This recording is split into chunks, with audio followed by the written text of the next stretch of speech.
Assalamualaikum warahmatullahi wabarakatuh. Baiklah, kami dari kelompok 4 akan mempresentasikan hasil diskusi kelompok kami, yaitu berupa PPT yang berjudul tentang subdivisio angiospermae.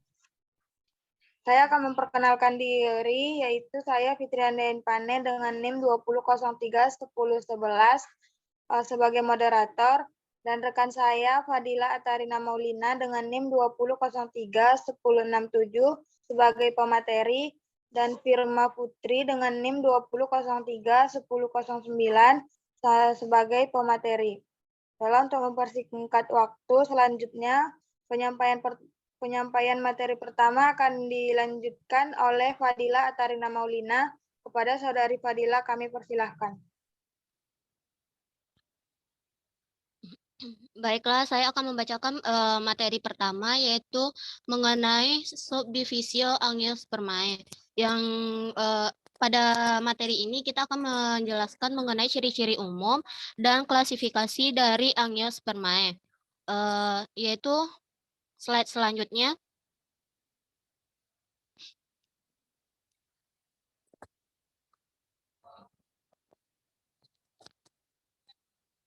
Ciri-ciri umum dari tumbuhan angiospermae, yaitu angiospermae berasal dari dua kata, yaitu angios yang mempunyai arti tertutup, sedangkan spermae yaitu mempunyai arti biji.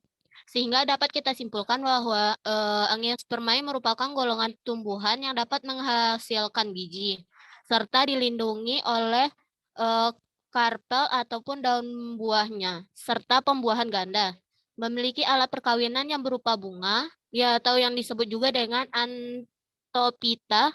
Angiospermae juga mempunyai nama lain, yaitu Magnoliphyta.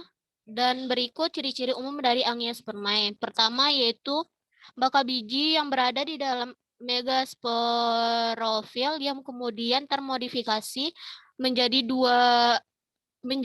daun buah.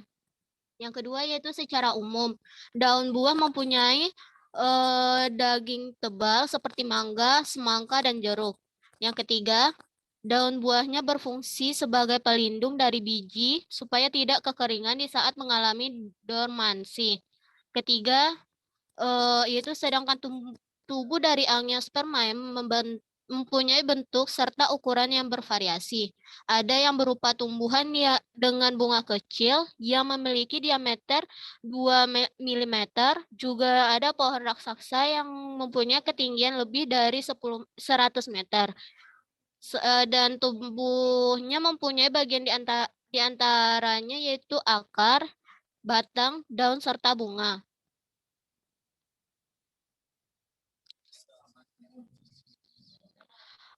Selanjutnya yaitu akar dari angiospermae mempunyai bentuk serabut ataupun tunggang. Sedangkan batangnya ada juga yang memiliki kambium dan ada pula yang tidak berkambium. Selanjutnya ciri-ciri angiospermae merupakan tumbuhan berbiji yang mengalami pembuahan ganda. Setelah mengalami pembuahan bakal biji akan berubah menjadi bakal biji yang sesungguhnya. Kemudian biji akan berubah menjadi bakal buah dan kemudian menjadi buah. Selanjutnya yaitu angiospermae mempunyai buah berdaging tebal. Daun buah yaitu carpellum dan carpella merupakan alat penyusun kelamin betina atau yang disebut dengan putik pada bunga yang memiliki tumbuhan angiospermae. Selanjutnya bentuk tulang daunnya bervariasi. Ada yang bermacam-macam tulang daun dalam tumbuhan angiospermae, yaitu dalam bentuk menyirip, lurus, dan menjari. Contohnya yaitu pada daun jambu biji, mangga, daun jambu air, dan daun ketapang. Contoh tumbuhan yang memiliki bentuk tulang yang daun lurus yaitu tebu, daun kelapa, dan daun nanas. Sedangkan pada yang menjadi yaitu pepaya, daun melon, dan daun singkong. Kedua yaitu klasifikasi dari tumbuhan angiospermae. Tumbuhan berbiji tertutup terdiri atas dua kelas, yaitu kelas monokotil dan dikotil.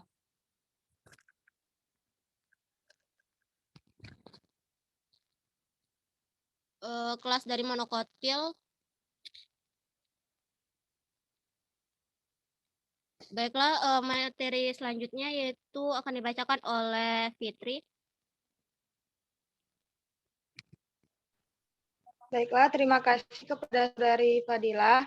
Selanjutnya, materi selanjutnya akan saya bacakan sendiri, di mana tadi yang pertama ciri umum dari monokotil.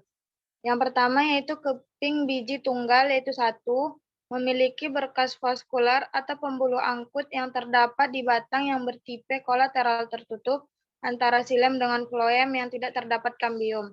Letak xilem dan floem tersebar atau tidak teratur, umumnya batang dan akar tidak memiliki kambium sehingga tidak dapat terjadi pertumbuhan sekunder dan tidak akan tumbuh membesar. Namun ada juga tumbuhan monokotil yang berkambium seperti sisal atau agape sisalana. Kemudian umumnya batang tidak bercabang, memiliki rambut-rambut halus dan ruas-ruas batang yang tampak dengan jelas. Berakar serabut, ujung akar dilindungi oleh koleoriza dan ujung batang dilindungi oleh koleoptil. Umumnya berdaun tunggal, kecuali pada kelompok kalem, urat daun sejajar atau melengkung dan berpelepah daun. Bagian bunga terdiri atas kelompok bunga, mahkota bunga, benang sari. Benang sari tersebut berjumlah 3 atau kelipatan 3. Slide selanjutnya. Yang kedua, klasifikasi atau ciri-ciri dan contoh spesies. Yang pertama, ordo Pandanales. Pandanacea berbentuk pohon, perdu atau semak. Daun Pandanacea terkumpul rapat dan bertulang daun sejajar. Daun yang rontok meninggalkan bekas berbentuk cincin pada batangnya dan bunga berkelamin jantan. Contohnya Pandanus amaryllifolius atau pandan wangi seperti dapat kita lihat pada gambar.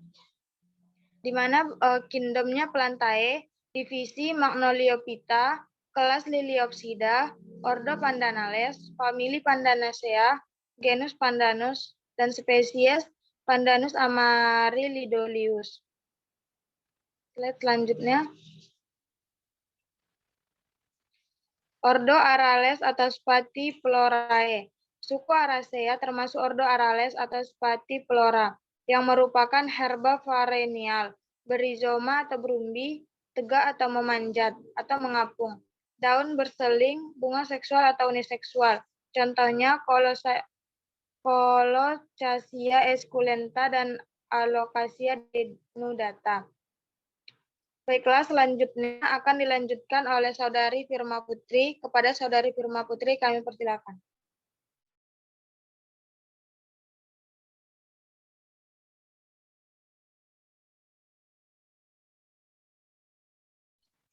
Baiklah, yang selanjutnya itu klasifikasi ordo Glumiflorea. Ordo Glumiflorea memiliki 2 familia yaitu yang A, familia Graminia. Familia ini memiliki ciri-ciri tersebar luas pada setiap daerah yang memiliki curah hujan sedikit, tumbuhan herbal anual tanaman setahun, atau herbal perennial tanaman tahunan atau menahun. Tumbuhan ini jarang berkayu kecuali bambu. Sistem perakarannya berupa akar serabut, ada yang memiliki rizoma atau tidak. Contoh spesies ini adalah Oryza sativa, seperti padi dan pada gambar tersebut. Lanjut. Yang ketiga yaitu ordo Arales atau Spathiphlora.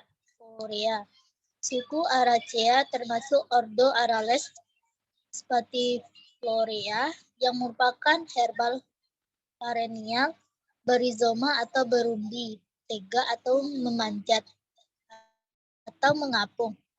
Daun berseling, bunga seksual dan uniseksual. Contohnya Colocasia esculenta seperti gambar.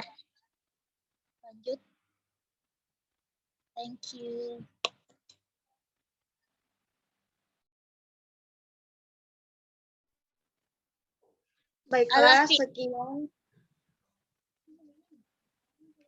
Baiklah, sekian hasil presentasi kami pada hari ini tentang subdivisi. Kami akhiri dengan kami dari kelompok 4 mengucapkan maaf apabila ada kesalahan dalam pengucapan kata. Kami akhiri dengan salam. Assalamualaikum warahmatullahi wabarakatuh.